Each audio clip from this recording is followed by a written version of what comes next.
pinangga, our immediate reaction is like this. We condemn in the highest terms this incident, and we have to see to it that we have to modernize our Philippine Navy. Yung palagi ang linya nating masasabi as politicians, as legislators. And now, here comes the budget deliberation. Binawasan pa ng 10 billion yung NEP ng Department of National Defense. So, ang nakikita ko, there is always a contradiction in what we say and what we do. Sana, coordinated palagi or synchronized. In order to strengthen the country's defense capabilities in the midst of an ongoing dispute in the West Philippine Sea, the Armed Forces of the Philippines, AFP, will be given a record-breaking 50 billion pesos budget for modernization in 2025. The plan is one element of the 419.3 billion pesos that is being proposed for the defense industry in the upcoming year. The AFP budget, which is intended for upgrades to hardware and systems, is 10 billion pesos more than this year's allotment. The Department of National Defense, DND, Secretary oversees the distribution and utilization of money for modernization initiatives in accordance with the revised AFP Modernization Program Law of 2012. However, in last Thursday's second plenary reading and debates, former PNP chief and now Senator De La Rosa defended the AFP modernization when the Senate President Senator Chiz Escudero decided to slash the 50 billion pesos initial fund by 10 billion, which means the AFP modernization budget for 2025 will only be 40 billion pesos. Here is the budget deliberation and debate. Kaya ko nabanggit itong issue na ito because being a former member of the Armed Forces of the Philippines, former member of the Philippine National Police, and now a Senator of the Republic, I can't help but point out a glaring contradiction na nakikita ko. Kasi every time may mangyaring hindi maganda during our resupply missions to the Ayungin Shoal, pag mayroon tayong sailor na naputulan ng daliri dahil tinapyas ng Chinese Coast Guard or Chinese militia, or meron tayong mga maliliit na bangka na gamit ng Coast Guard or ng BFAR natin or ng Marines or ng Navy, pinangga, our immediate reaction is like this. We condemn in the highest terms this incident, and we have to see to it that we have to modernize our Philippine Navy. Yung palagi ang linya nating masasabi as politicians, as legislators. And now, here comes the budget deliberation. Binawasan pa ng 10 billion yung NEP ng Department of National Defense. So, ang nakikita ko, there is always a contradiction in what we say and what we do. Sana, coordinated palagi or synchronized yung sinasabi natin as politicians at yung ginagawa natin as legislators who have the power of the purse. Kasi ako, mabalungkot talaga isipin, ang ating palaging instruction sa ating mga kasundaluhan, mga sailors, Marines, Coast Guards, tiis-tiis lang kayo dyan. Hindi natin kayang girahin talaga yung China, malaki yan. Please avoid frontal confrontation with them. Please exercise escape and evasion. So kung ako ngayon ordinaryong sundalo, ordinaryong sailor, ordinaryong Coast Guard na nandoon nakadeploy sa West Philippine Sea, isipin ko palagi okay lang ito. Maghirap tayo na maghirap dito. Because ang gobyerno naman ay nasa likuran natin palagi, sinusuportahan tayo.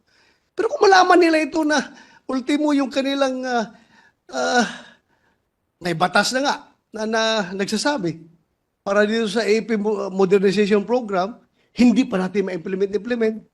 Kung ano yung hiningi nila, proposal nila na 50 billion, babawasan pa ng 10 billion, ay parang malungkot yung ating kasundaluhan, yung sailors natin kapag ganyan ang nangyayari. I've been in the front line. Alam ko, I'm willing to die for this country if the government has my back. Ganun palagi iniisip namin mga sundalo, mga pulis. But kung ganun man lang na itong mga politiko na ito, magaling lang mag-condemn. Condemn to the highest standards. The atrocities, the bullying being perpetrated by the Chinese to our sailors, to our coast guards. We have to modernize our armed forces.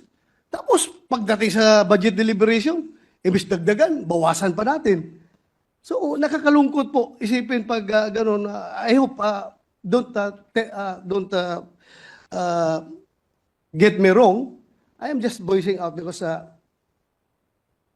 nakikita ko in this august body, I am the one representing the army, the sailors, the soldiers, the sailors, the coast guards, the marines, and all the uniformed services of this country.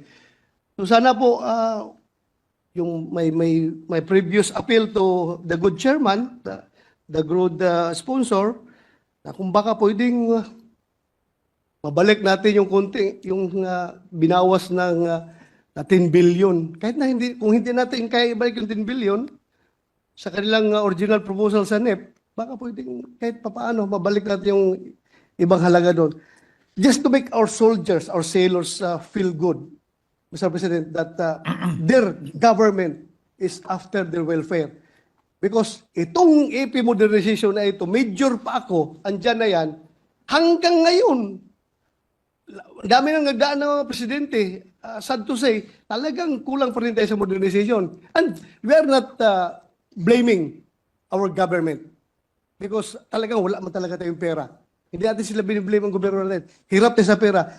Pero kung maramdaman ko, being a soldier, being a sailor, na iba pala yung priority ng gobyerno natin, pina-priority pa yung sige pamigay ng akap, sige pamigay ng mga ayuda, tapos tayo dito, yung ating modernization ay napapabayaan.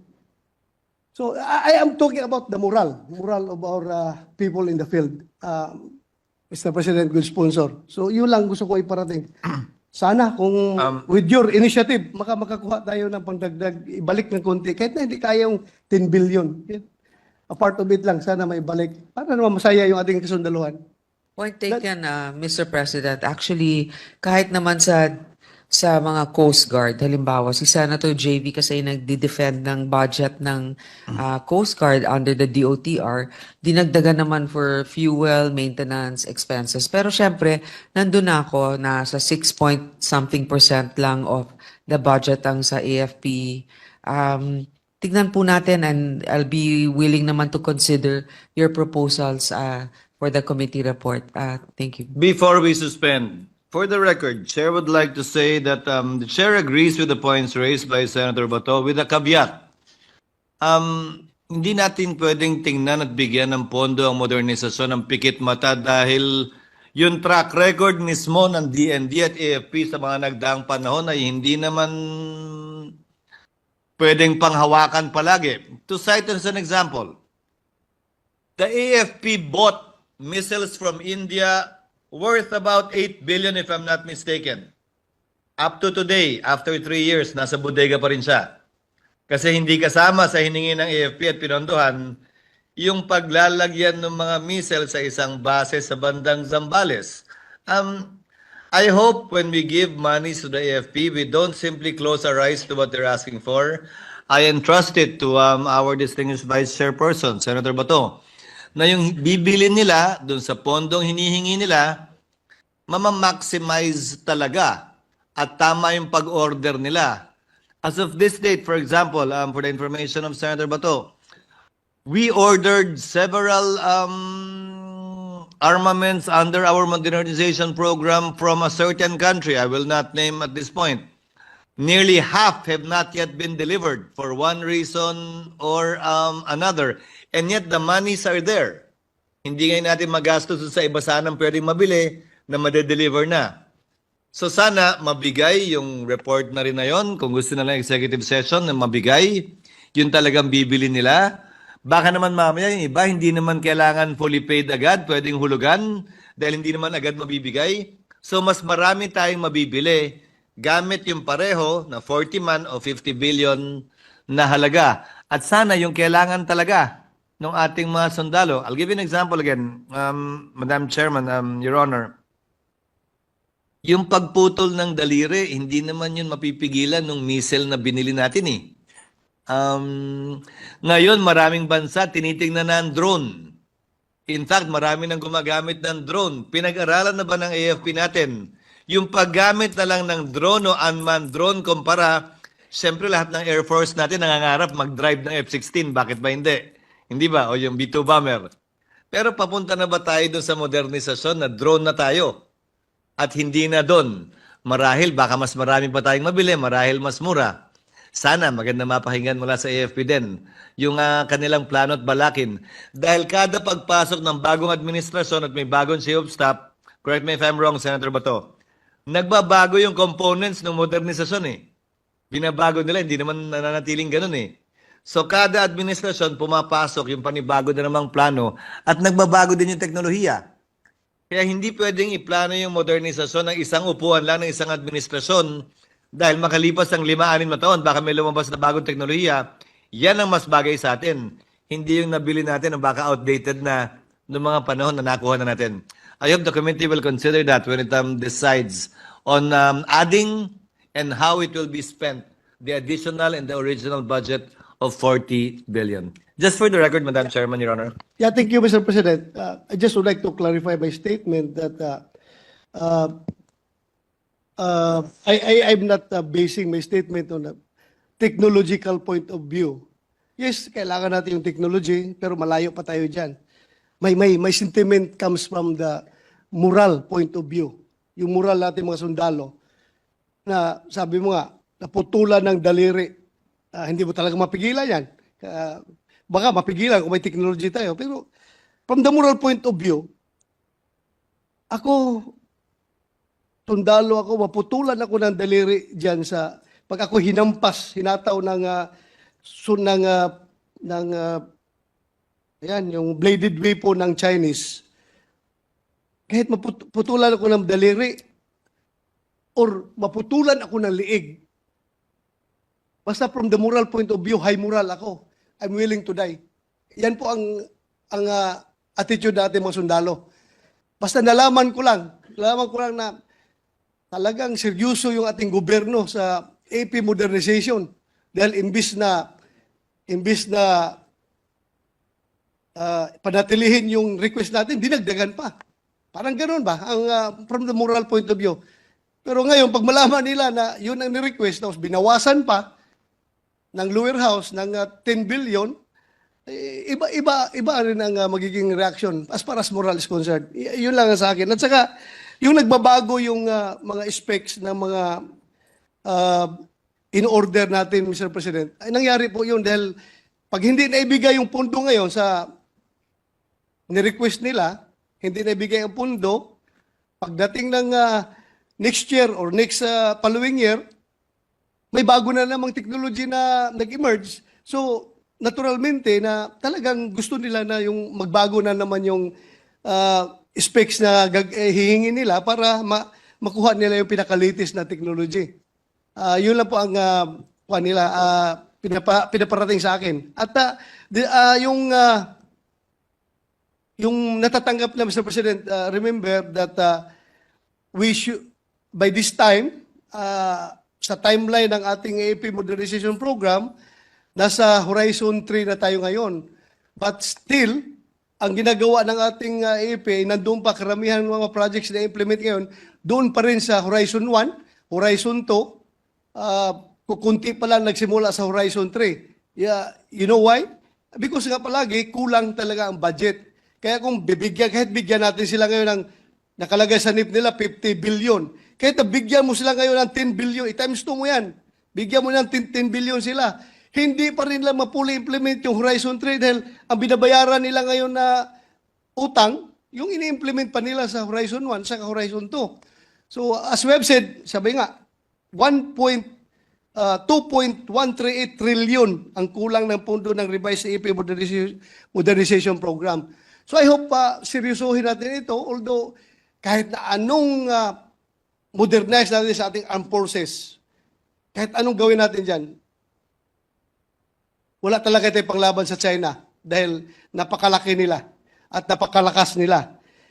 But sa ating kasundaluhan, sa ating mga sailors, willing niya magpakamatay. Basta alam na nila ang gobyerno nila, nasa likuran nila at inaalagaan sila, lalong-lalo na dyan sa AP modernization at hindi hanggang lip service lang tayo. Ibang sinasabi, pagdating sa budget deliberation, iba ang ginagawa. So, para natin silang ina-underhand, Mr. President. Yun lang. Maraming salamat, Madam Chair, Madam Sponsor, Mr. Thank you, President. Your Honor. Thank you. Majority Leader? Yes, Mr. President, if I may add, just to placate the motions of Senator De La Rosa, the morale of our troops cannot be compared with technological capabilities. Mr. President, a few hours ago, Mr. President, the Armed Forces of the Philippines conducted the first ever island seizure exercise in the West Philippine Sea. And that is considered a first because it involves a retaking of an island within the West Philippine Sea, coming on the eve of the signing tomorrow of two important bills coming from this chamber, the Maritime Zones Law as well as the Archipelagic Sea Lanes Law. So, Mr. President, handang-handa pa po ang ating What do you sandatahan think of the lakas. /50 billion pesos budget of the AFP modernization for 2025 by the Senate President Chiz Escudero? Will it affect the moral of AFP, since they are willing to die to defend the sovereignty of the Philippines against foreign intruder? Share your thoughts in the comment section below. If you want to watch a video informative like this, click any of the 2 videos that will appear before this video ends. Don't forget to subscribe to our channel and like our video. Thank you for watching and see you in the next one.